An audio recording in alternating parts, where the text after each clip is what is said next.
Ассаламу алейкум. Достор, мына бакка тамчылатып сугаруу линиясын тартып атабыз. Азыр мен сиздерге краникти тамчылатып сугаруунун краникин орнотуу боюнча көрсөтөйүн деп атам. Мына бул жагын орноттум. 50 мм шланга. Линияда болсо 20 мм шланга.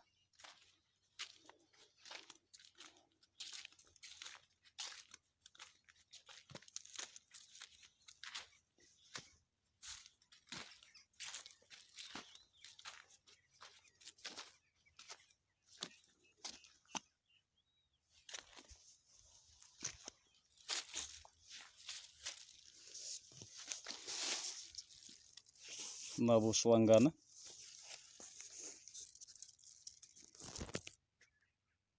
тешип алабыз.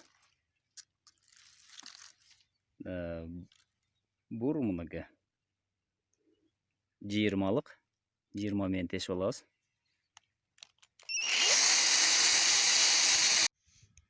Мына мындай биринчи ушул резинасын отургузуп алабыз. Мына отургузуп алдык. Мына резинага мына бул тегеретип саат жебесине карата кыймылдатып мына ушуну киргизип коебуз. Мына бул жагына мына бул шлангалар орнотулат. Ал үчүн мынакей биз теримизге кайнак суу алып келип алдык. Жарым минут кызытып туруп шланганы.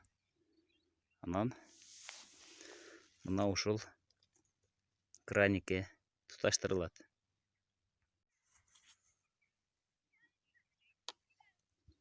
Жарым минутадай кайнак сууга салып коебуз.